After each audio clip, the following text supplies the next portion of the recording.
आज 12 वाजता लाडक्या बहिणींना 1500च्या ऐवजी 2100 रुपये खात्यामध्ये टाकण्याचा निर्णय आम्ही घेतलेला आहे.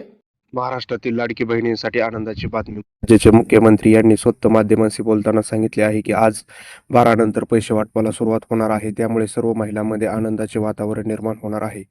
हे कोणीही माहिती न देता स्वतः राज्याचे विद्यमान मुख्यमंत्री आदरणीय देवेंद्रजी फडणवीस साहेब यांनी ही माहिती दिली आहे. त्यामुळे पैसे येणार हे 100% खरे आहे. पण त्यामध्ये नवीन नियम व अटी दिलेल्या आहेत. त्यामध्ये अनेक महिलांना देखील वगळण्यात आले आहे. या संदर्भातील संपूर्ण माहिती आपण या व्हिडिओमध्ये पाहणार आहोत. व्हिडिओ सर्वांनी शेवटपर्यंत पहा. महाराष्ट्र राज्याचे मुख्यमंत्री आदरणीय देवेंद्रजी फडणवीस यांची मुलाखत चालू असताना त्यांना विचारल्या गेलेल्या प्रश्नामध्ये बोलताना त्यांनी सांगितले आहे की आज 12 नंतर आम्ही स्वतः पैसे वाटप करणार आहोत. त्यामुळे आज अनेक ठिकाणी महिलांना पैसे येणार आहेत. त्यामध्ये कोणत्या जिल्ह्यात येणार आहेत, कोणत्या जिल्ह्यात नाही ते देखील आपण पाहणार आहोत. त्यामध्ये प्रामुख्याने सुरुवातीला 7 जिल्हे आहेत. ते जिल्हे म्हणजे नांदेड, परभणी, रत्नागिरी, हिंगोली आणि सोलापूर या जिल्ह्यांचा समावेश होतो.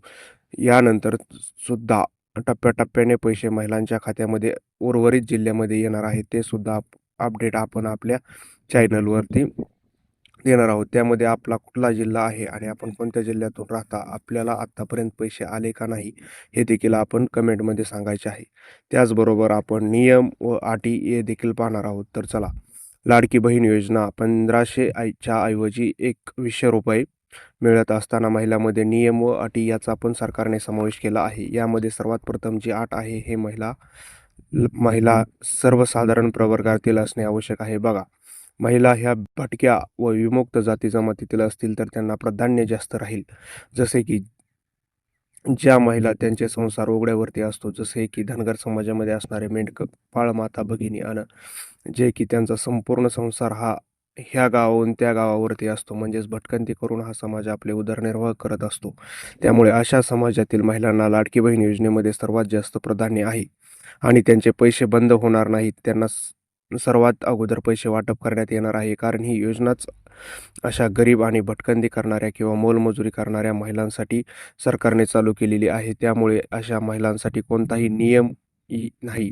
या महिलांनी फक्त फॉर्म भरणे आवश्यक आहे. या प्रवर्गातील ज्या कोणी महिला फॉर्म भरायचे राहिले असतील त्या सर्व माता भगिनींना हा व्हिडिओ शेअर करायचा आहे, म्हणजेच या लाभापासून कोणीही वंचित राहणार नाही याची देखील काळजी आपण घ्यायची आहे. याचबरोबर महिलांना मुख्यमंत्री माझी लाडकी बहीण योजना बरोबरच PM किसान योजना याचा देखील लाभ भेटणार आहे. त्याची सुद्धा अपडेट आलेली आहे. म्हणजेच महिलांना आता तब्बल 1500 प्लस 2000 रुपये असे 4500 रुपये एकत्र महिलांच्या खात्यावरती येणार आहेत. त्याची जिल्हानिहाय यादी येणारच आहे. ती यादी आपल्या आल्यानंतर आपल्या चॅनलवरती सर्वात अगोदर दाखवली जाईल. त्यामुळे आपण सर्वांनी चॅनलला सबस्क्राईब करून ठेवायचे आहे आणि बेल आयकॉनसुद्धा क्लिक करायचे आहे, म्हणजेच नवीन आलेले व्हिडिओ सर्वात अगोदर तुम्हाला पाहावयास मिळतील. या व्यतिरिक्त तुमच्या काही कमेंट असतील ते सुद्धा तुम्ही कमेंट करू सांगू शकता आणि व्हिडिओ आवडल्यास